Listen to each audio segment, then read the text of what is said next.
First, Joy, why don't you tell us a little bit about how you heard about BrainTap? I have been going to a naturopath named Beth O'Hara for mast cell activation syndrome. And she told me about another program, which I tried, that did not work for me all that well. But then she told me to, give BrainTap a try. And I love it. It's really been terrific for me. I did the free 10 days or whatever it was, and had access to the full program. And I discovered mostly for me, it was the nighttime program that worked the best. That's great. So were you having trouble getting into deep sleep before, or not sleeping well? Yes. Okay. Yes. And I still am. So I'm still struggling with that. But I fall asleep very easily. It's more the staying asleep. Mm-hmm. Well, what some people have found is if you can just have the earbuds there, and when you wake up in the middle of the night, do another just music only session to train the brain. Because what's happening is that we go through cycles during sleep. I'm sure as you've researched it, if you pop out too much into beta, then you wake up. In your case, that's what they call a light sleeper. A light sleeper is someone, if we did an EEG with them, we would find they have a high degree of alpha and beta activity even during sleep. Most people, those are almost non-existent. I mean, like those people that sleep and they don't even move, like they say, hey, they probably have very, very high amount of delta and theta. And you need all of them, because each brainwave during sleep will actually produce the neurotransmitters you need. There's 30 neurotransmitters, but the 4 major ones are triggered by the 4 primary brainwaves, which is dopamine when you're awake. That's why most addictions are dopamine, because they're driven by our beta brain. And then alpha, which is good, but it also triggers acetylcholine, which makes you feel good. So it's also an exciter. So it excites you. So if you have too much of that going at night, it's going to, basically wake you up. The one that most people are missing that don't sleep well is called GABA. And that's the one that theta creates. So even though you like the evening ones, if you really want to sleep better, the afternoon sessions would help to produce more GABA in the system, because they're theta training. So which is the afternoon session? I only have a Stress-Free Me and Wake Up and the sleep one. Yeah. So in the Stress-Free Me series, that series is all designed to trigger theta activity. Okay. Yeah. Okay. So any one of those in the afternoon, which I have been doing occasionally. Right. And rotate through them, because like in our study we did for the Alzheimer's study that we have going, we found to get 49% neuroplasticity, the people actually had to listen 3 times a day. Twice a day would give them some neuroplasticity, but 3 times a day actually was even better. So what would be the third one? Would that be the wake up one? Yeah. The wake up one is designed to trigger SMR, which is a brainwave between being awake and getting into that daydreaming state. It's really close to beta, but it's more for cognition and for balance. As we get better looking and more intelligent with age, that's the one that we lose. As in people think that they lose their balance because of exercise, which is part of it, because exercise triggers brain function. But the reality is it's kind of what came first, the brain waves not working or the exercise. But if you can do both, that's even better. People doing things like that. So when you say the morning ones, is that cycling through those as well, or? It's cycling through. What it's doing is, we call it digital coffee, because it's going to produce more of it'll produce some GABA, because there's a little bit of theta activity, but it's mostly designed to trigger the exciting, the ones that get your brain. Part of what happens, if we could measure your brain, we find that most people, and this is kind of shocking to our doctors when we go to doctors' events, because most of them will be over 60% delta while they're awake.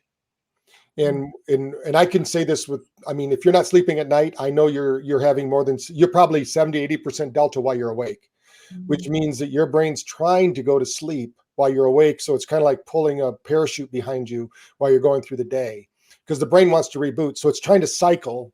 So one of the ways to cycle it is to bring it out of delta. And what we show, like in the one study we did with National Institute of Health, is we showed that in one session we could take, this was women 45 to 65 years old, we could improve their nervous system function by 30%.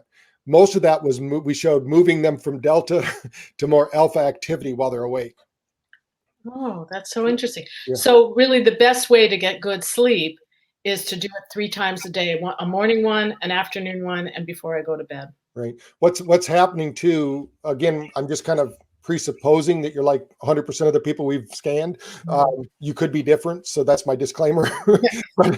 But what we find is also as we get older, unfortunately, the left hemisphere moves slower than the right hemisphere. Mhm. And in order to get those to synchronize, you either have to do like this training that you're taking, which is one way to do it. The other, to do it even quicker, is every 4 minutes, the first 4 minutes of every brain tap session is a different way to train your neurology to balance the brain. So we're hitting it from that's why you have to do different sessions every time. So you have enough sessions there to rotate through them.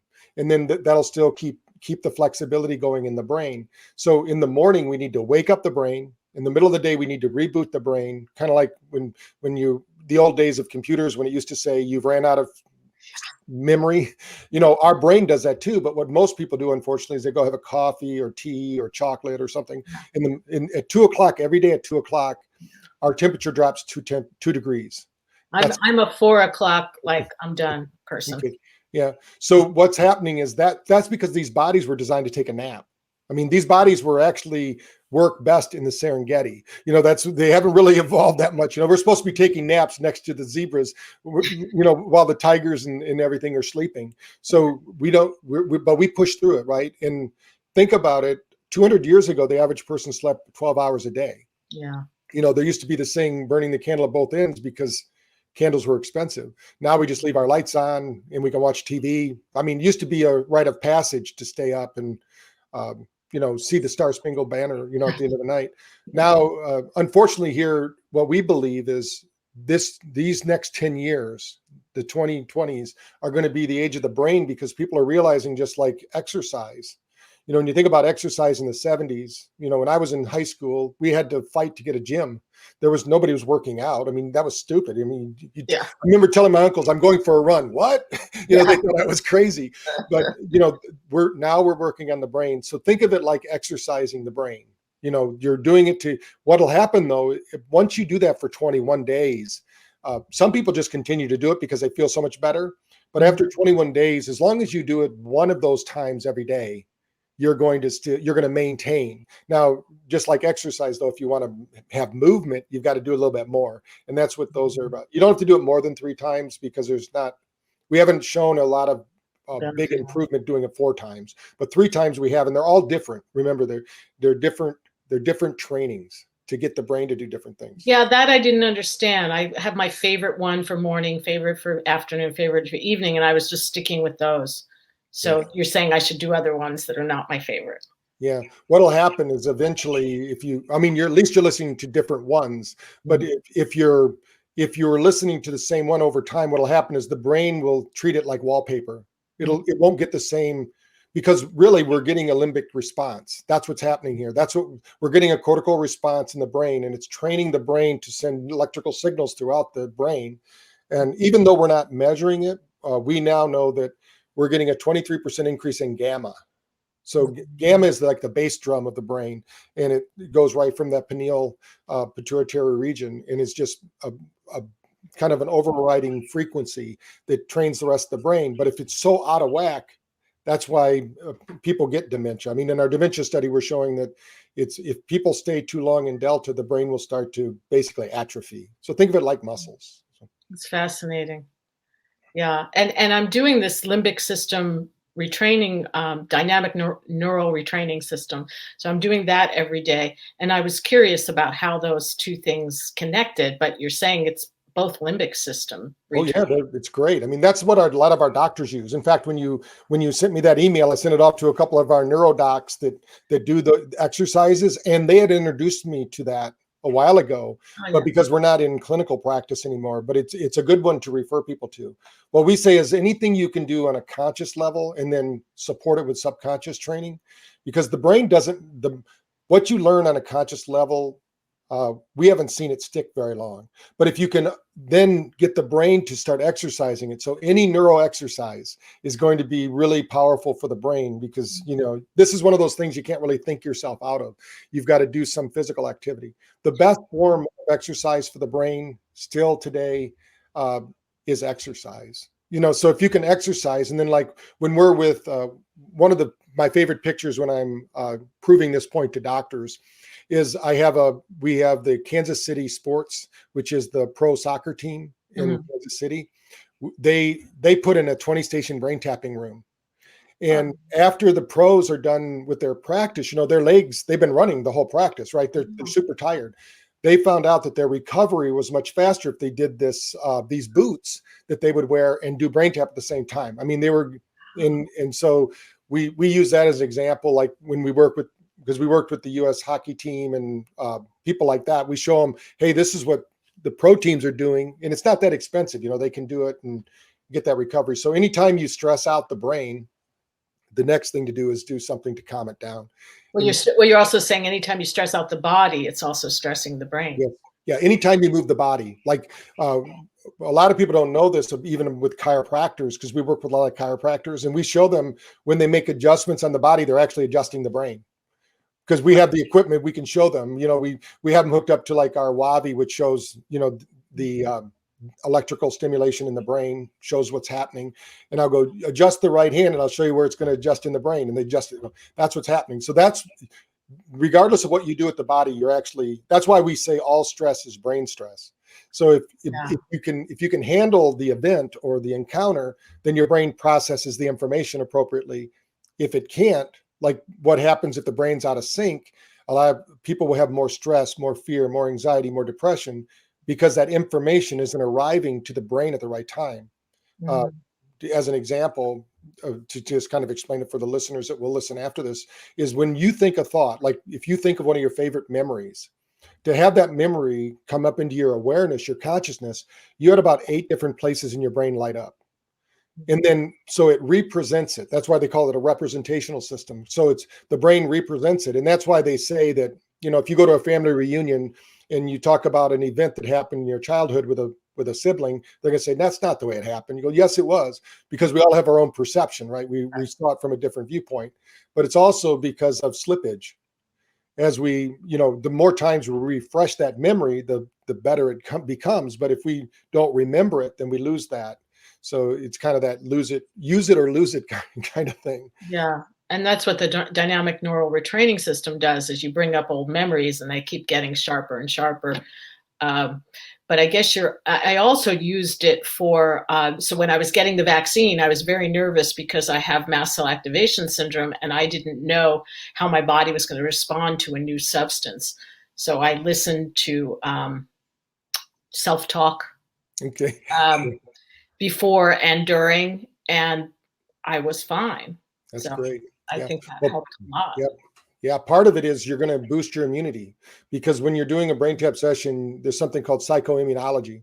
When your brain's balanced and going through these cycles, we know that your immune system is functioning at its highest level. So that's good. I mean, a lot of people have adverse reactions because their immune system's already compromised. So that's good you did that. So I have to tell that when somebody says, I have some fear of doing it, I'll say, hey, we have somebody who actually listened while they do that. I know that when I go to the dentist, I don't bring my brain tap in all the time, but I have, because we have a dental program, and he always thinks I just fall asleep. So I might just have my earbuds in listening to one of the sessions, and I'll just have him do the dental work. I'll say, just shake me when you're done and I'll come back. And he goes, you follow instructions really well. I said, yeah, I had painless surgery even. So, which my dad trained me to do. So you can do a lot with your brain once you train it to do those things. It's so fascinating. And I have noticed that I get a little bit of ear ringing though from using the earbuds. And that's why I went from 3 times a day, went back down to 1. Have you heard of that? Well, what's happening is your ears take in 25,000 pieces of information every second. So it's processing all of that data. And depending upon how much blood flow you have in your ears, we're going to start increasing that blood flow and circulation. So that's not a bad thing. You want to push it to the point where it's comfortable, but you're going to find that that blood flow and circulation is going to allow your hearing to get better. Oh, okay. So, All so, right. so That's good. we, So don't worry about it. I shouldn't like not yeah, do it because it's harming me in some way. yeah, it's not harming you, but if it gets the ringing, typically is the rushing of blood into areas. The nerves are now getting nutrients and things of that nature. So I guess that makes sense because my ears ring more after I've taken a walk, or exercised, or something. So mhm. yeah. And then oh, that just I forgot my questions. I have to look. I'm sorry. I have them written down. Mhm. So oh, I was going to ask about non-music versus music. Okay. So yeah, the difference between music has its own characteristics for healing. You know, there's been a lot of research done on that. My favorite branch of research is called the Mozart effect, and that's what we use. Uh, the music is called 10 cycle music, which happens to be alpha, which is where you want to go when you meditate. So we use that type of music, and we actually put it a little bit off sync. So if somebody's listening to it without earbuds, it might sound a little funny. I tell people because we've designed it so the ear is always being challenged with the music. So that's just one piece. Now the other, when you just hear the mechanical noises, pink noise or white noise, those are very specific sounds that the brain is attaching itself to. So music does the same thing, but what we're doing is some people they can't handle any more information than just the sounds. I mean, their nervous system is so fragile. You know, some people, so then we say, listen to those for a while. So it's part of the training at the clinic level. They go, okay, listen to these binaural beats, listen to these isochronic tones. We layer it, and then let's introduce music and see how the body, some people actually have for lack of a better word, stress response because we're driving too much energy through the system. Sound converts to energy.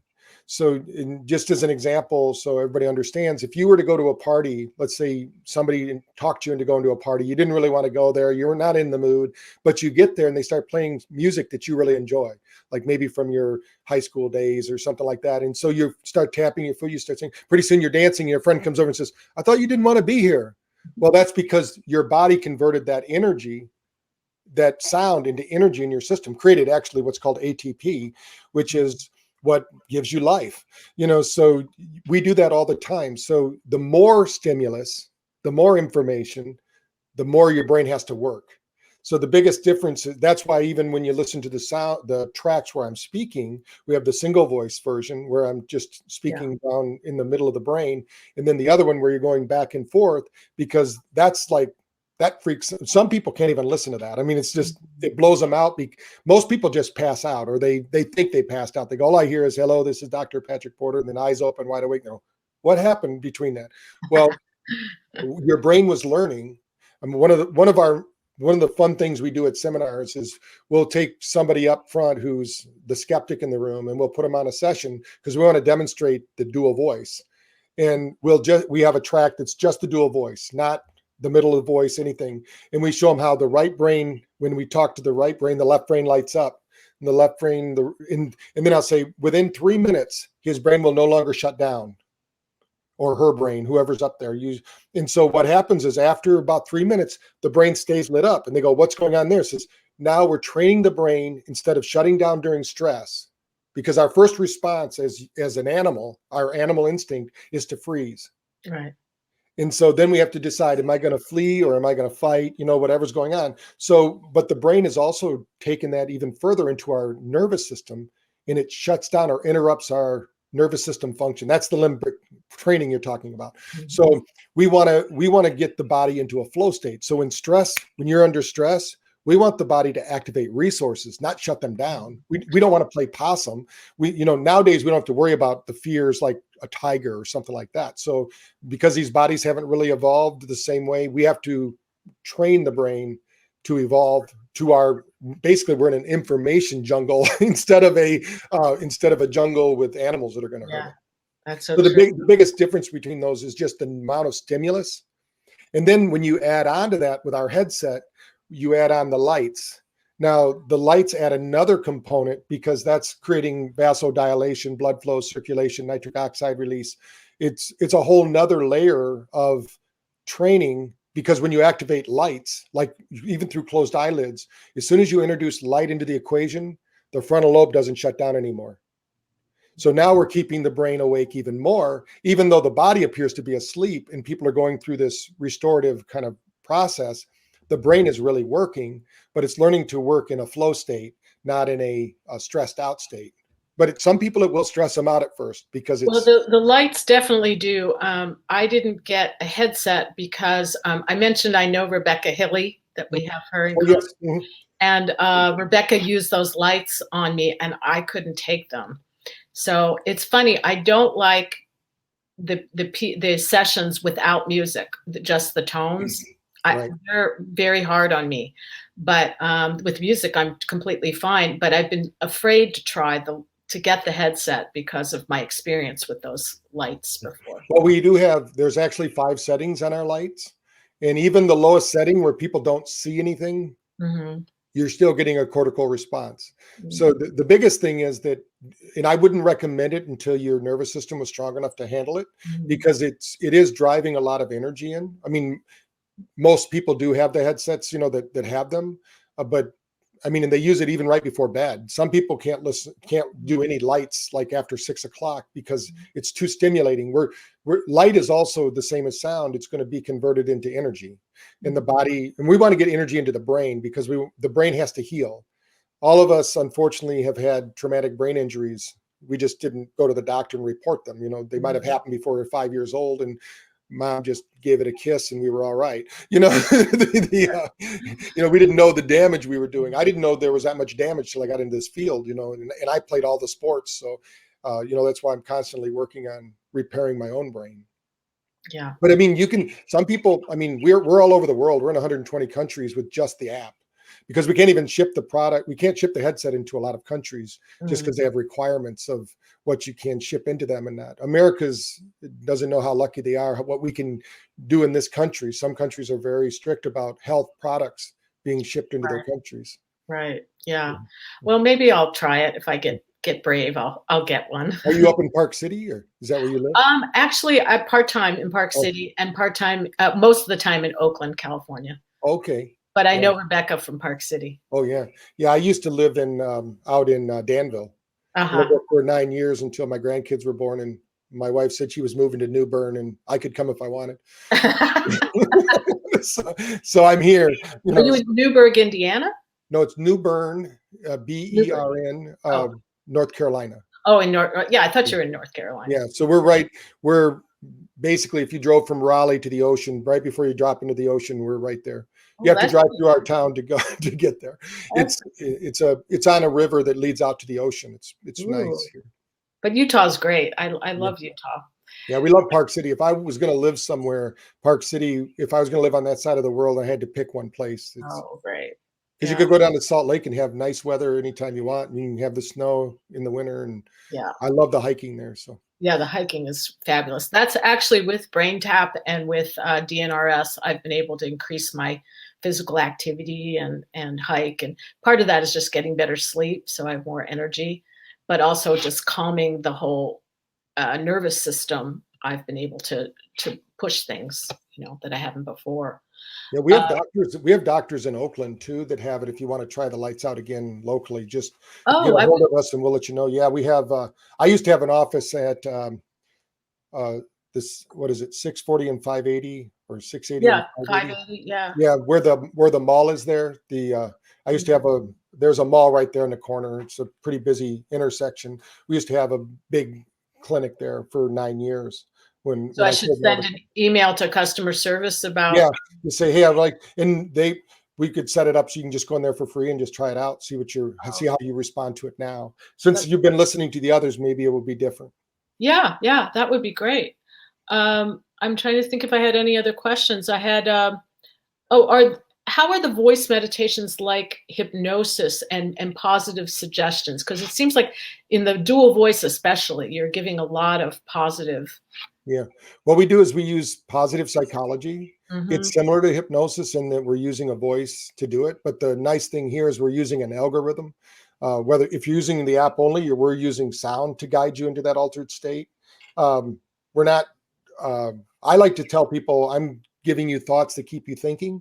Because instead of giving you like a a hypnotic suggestion, I would say something like, what would it be like if this happened? To get you thinking. We want to get the energy flowing in the brain. And instead of giving you what they call closed loop suggestions, like something's going to happen if you hear this word or something like that. We're saying they're all about positive imagery and getting you to have what we call possibility thinking.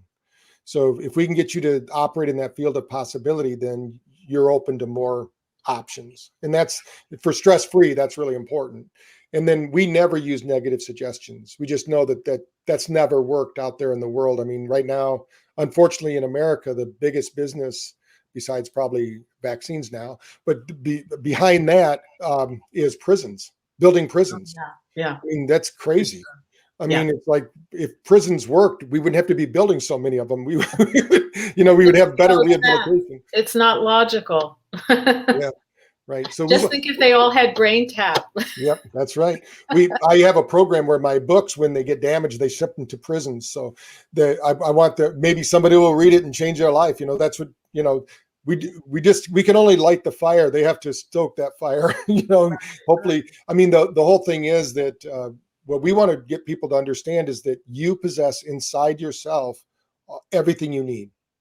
What we need to do is bring it out. And a lot of people don't understand that with education. That's what educate means, to draw out of, not to pour into. So we want to get your own brilliance. I think if everybody was able to tap into their talents and skills, there's a belief, and I believe it's true, that all unhappiness stems from unfavorable comparisons.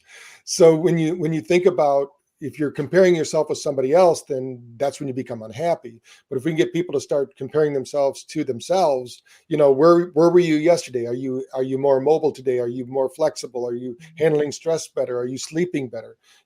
Sleep is the main thing. I mean, if somebody tells me what's the main thing the feedback we get from people is we're going to constantly improve their sleep. And that's why the first question you asked today was about sleep. And what I find is that the morning sessions are just as important as the evening sessions for sleeping. So that's so good to know. I did the morning sessions for a while, but because I'm doing these DNRS rounds, it takes up so much time. So it's like, could I do it like as I'm preparing my breakfast, or would I do? Some people have done that before. As you do it more, we've actually done brain scans on people, and even while they were just sitting, just not even really trying to meditate or whatever, they didn't close their eyes, their brain was still going into those states and balancing. So I think if you're doing something like eating, which is, you don't have to really think that much to do that, you'd probably be okay to do that. Well, I have people that walk with it all the time. In fact, that's what I was wondering. You could walk with it. Yeah. Another Park City resident, Kathy Smith, I don't know if you've heard of her before. She's an exercise physiologist. She's kind of famous. She's like, she used to do a lot of Gunthy Ranker online on TV infomercials for physical fitness. She's a brain tapper, and she's done some sessions for us audio wise, but I had her do a series for walking, and we encoded them for this SMR brainwave, and we're getting great feedback on those. So that's exactly what you're asking about. So it'd be the same brainwave, and they're doing it while they're walking, and it's a series of positive affirmations that she uses. So the SMR, if I just did the stress-free me, I would get the SMR? Yes. Any of the sessions? Yeah.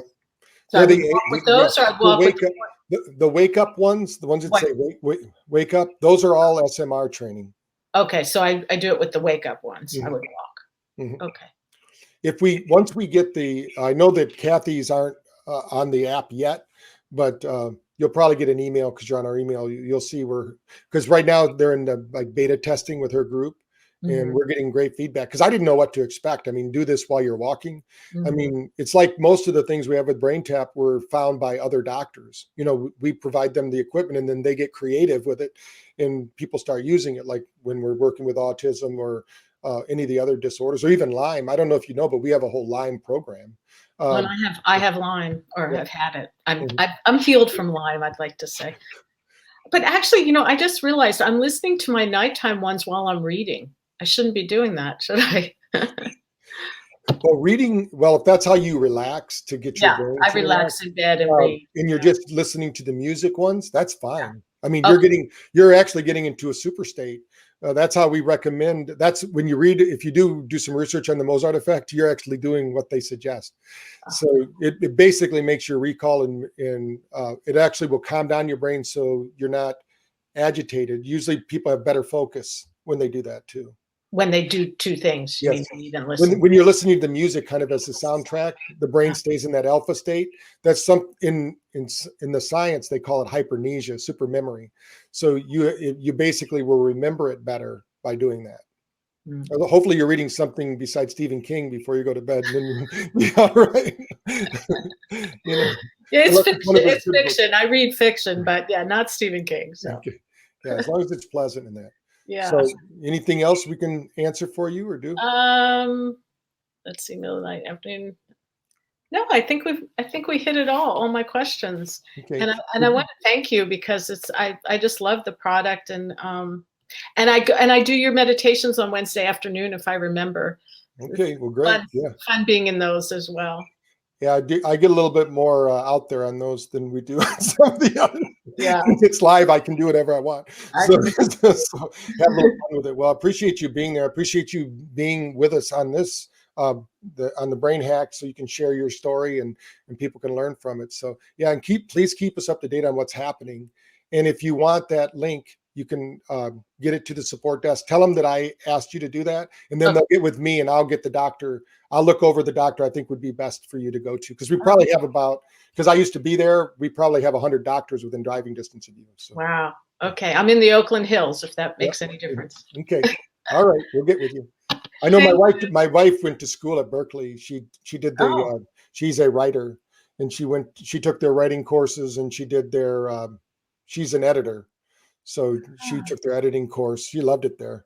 I mean, Berkeley's great. Yeah. I love the area. We moved here from Virginia, so we're fairly new to it, and I just love it. Where were you at in Virginia? Right outside of DC, Reston, Virginia. Yeah, I know. My son went to Randolph-Macon Academy, which wasn't too far from there. And then we lived in Virginia Beach for 12 years. So that's when I sold the company. We had to move across country so I could stay in business with something different. So I had another company before this, which was a franchise. So all right. You're doing great work. And also, by the way, I met your son. I was emailing with Michael for a while, and he was extremely helpful and really nice man. Well, thank you. Yeah, thank you. All right. Well, we'll be in touch as soon as you Thanks email us. so much. Thank you. Bye-bye. Bye.